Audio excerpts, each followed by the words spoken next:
Hi, it's Grant from I Love SMSF and SMSF TV, and very lucky to be here in this amazing vault with all this gold and also the of ABC Bullion. Jordan Eliseo, how are you? Good to see you, Grant. That's good.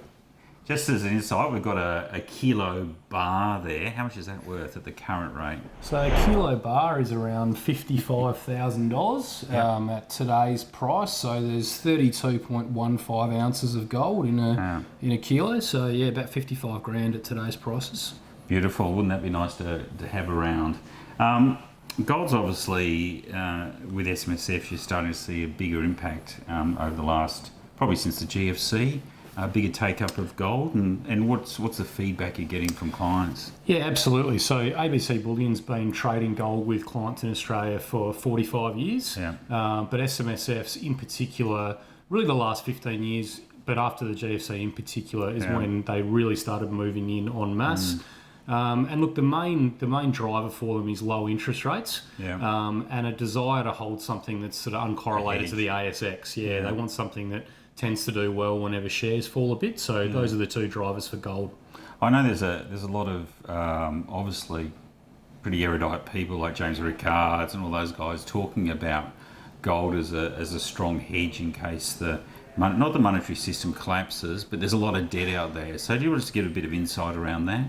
Yeah, sure. So obviously, in Australia, we've got a scenario where whilst our government debt levels aren't as bad as what the rest of the world is, we've got a lot of household debt.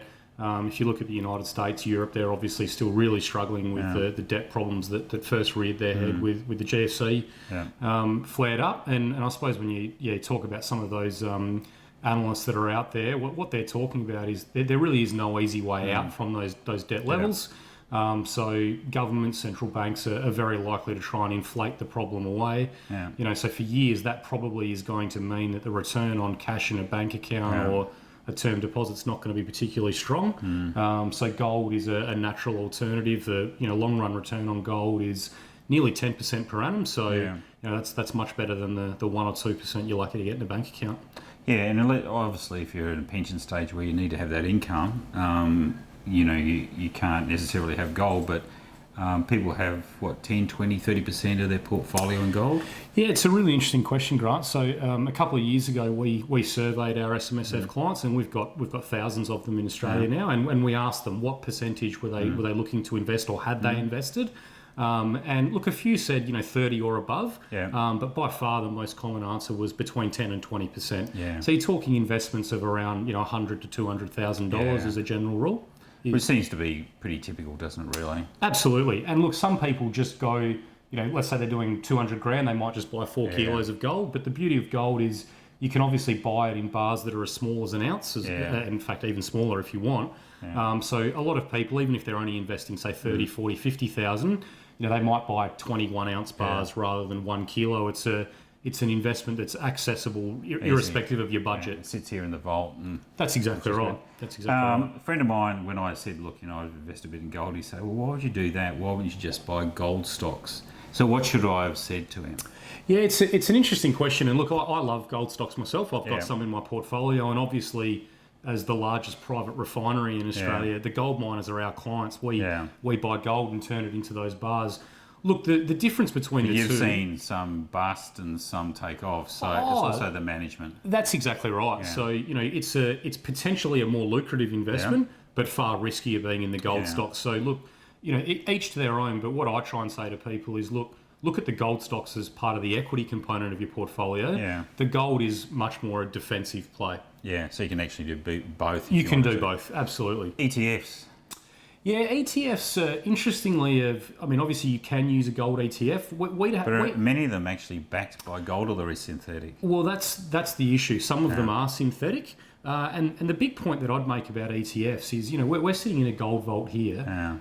You can store 100 grand of gold in here for $250 a year. I know, it's cheap. Now, a gold ETF would cost you double that, and you don't even own gold. You own a claim on gold. So certainly in my experience talking to trustees, they like simplicity. They like owning the underlying asset.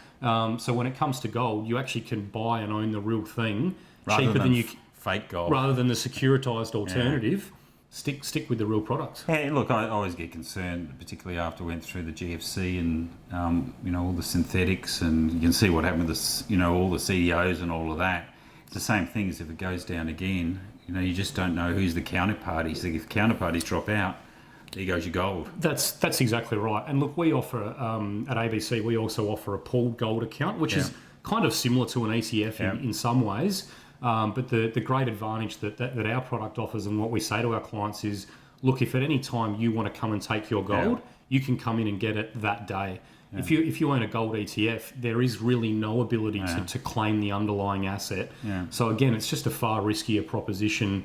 And when buying the real thing is as easy as it is, most trustees prefer to buy the real metal and have it stored in a place like this. So you're an economist. It seems the price of gold has been pretty stable over the last, 18 months or so. So is it trending up? Yeah, it is. So gold had... So obviously bonds are starting to tick up, and if it's, inflationary pressures... That's right. So look, gold had an amazing run from 2001 to 2011, fell back a little, for about 3 or 4 years, but then has been trending up over the last two and a bit years. One of the beauties for Aussie investors, though, is because of the impact of the currency, the Aussie dollar gold price isn't as volatile as the US dollar gold price.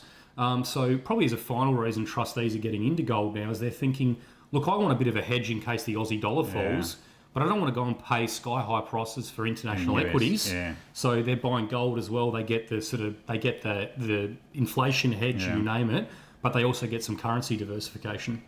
Silver, the other major precious metal, obviously that's traded quite a bit, and I know ABC Bullion do that.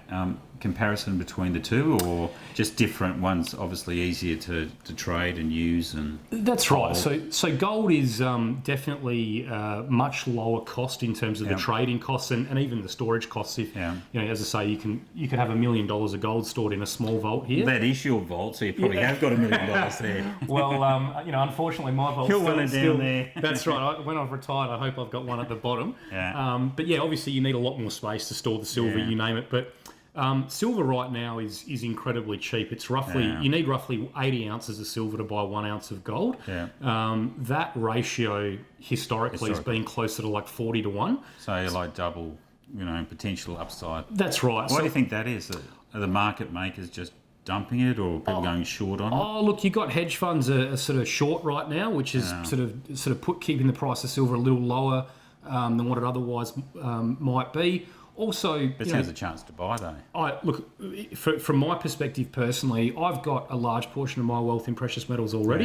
Yeah. But in terms of the incremental dollars that I put in, it's actually all going into silver right now, because I think over the next 3 years it'll outperform gold. But it's a bit more volatile day to day. So for new investors to precious metals, they might just stick to the gold. But really, I mean, if you're an SMSF and it's a hedge, it's at least 3 to 5 years. More even that. I mean, unless you're speculating, it's at least a 10 or 15, 20-year hold potentially. Sure. Something to give to the kids and also the grandkids. That's absolutely right. Yeah. I know. And tell us about the vault. I think it's probably a lot of people haven't necessarily been in the vault, but how does a vault generally work?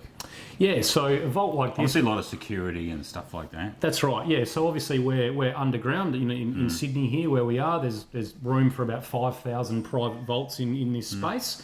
So to even access a place like this, you need to have made an appointment with the vaulting company. The lift access to get down in here is controlled by a security guard. And then to get in, you need to have a passcode, you need ID, fingerprints, you name it. And at the end of it all, there's a dual key system to actually open your vault.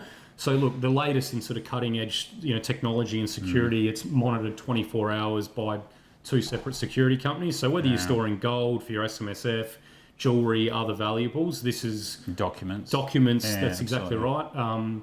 This is the kind of place you want to be using. And as I say, very affordable. Fireproof, you name it. So, the smallest ones you can lease for $250 a year. So very affordable. Yeah.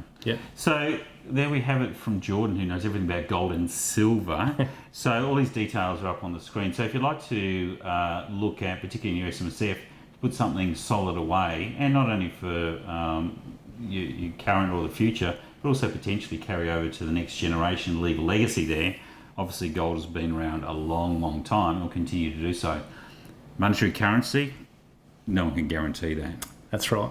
Okay, it's Jordan and also Grant signing off from I Love SMSF and SMSF TV.